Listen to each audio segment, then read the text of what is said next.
We are going to be learning 3 different strategies for division with the same problem in order to practice different ways in showing our work and understanding that division and multiplication are linked together. Our first problem is going to be 654 divided by 3, shown by the area model for division. There are 3 digits in this number, hence why our area model is broken up into 3. You start with 654, and you need to find the multiple of 100 that gets you closest to 654 without going over. I know 3 times 100 is 300. I think I can go a little bit more. 3 times 2 is 600. It's the perfect amount. 200 equals 600. Subtract, and you get 54. And I'm going to bring that up into my next section. Now I have 54, and we are in our next section where we are going to be working with multiples of 10. I know 3 times 10 is 30, and 3 times 20 is 60.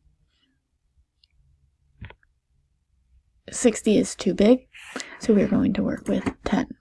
Again, 3 times 10 equals 30. Subtract, and you get 24. And we bring this up into our last section. Now we have 24. We need to find a multiple of 1. That gets us to 24. I know from my facts that 3 times 8 is 24. So we multiply 3 times 8, subtract, get 0. Our final step is to take our 3 numbers that we have at the top here and add them together because we had broken them up, and we put them together. 200 plus 10 plus 8 is 218. Again, for our next strategy, we will be partitioning the dividend, breaking it up into friendly numbers that 3 can multiply by other friendly numbers in order to get there.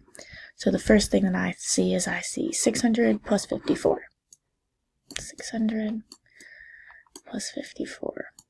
Now I know a friendly number that multiplies into 600 by 3. 3 times 200 is 600, so we're going to leave this.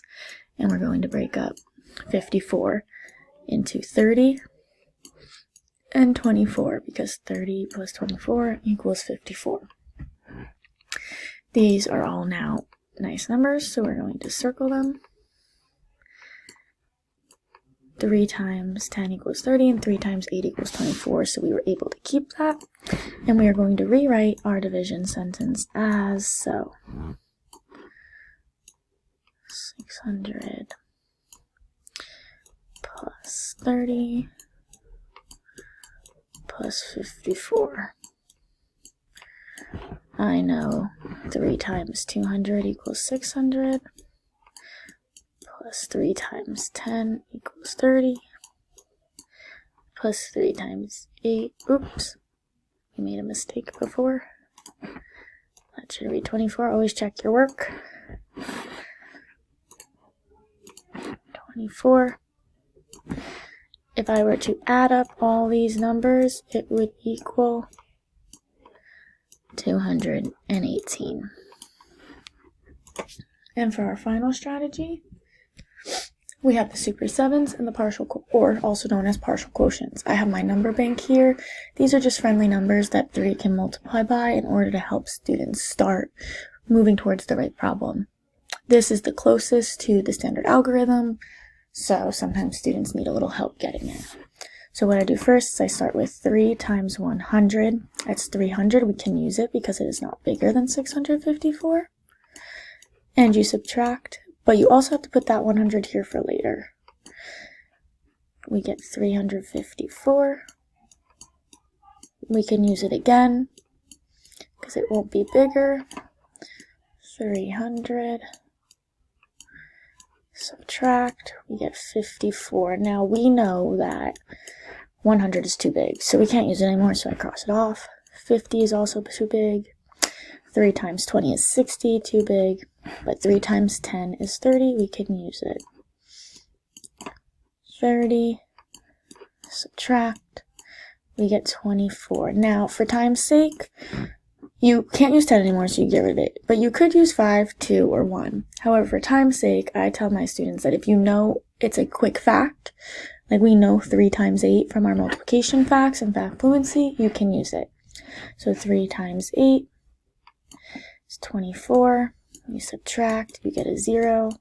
Now the very last step now is to take these numbers here, and add them up, and you get an answer of 218. Those are 3 strategies that you can use to help with different division problems from now on. Hope you enjoy.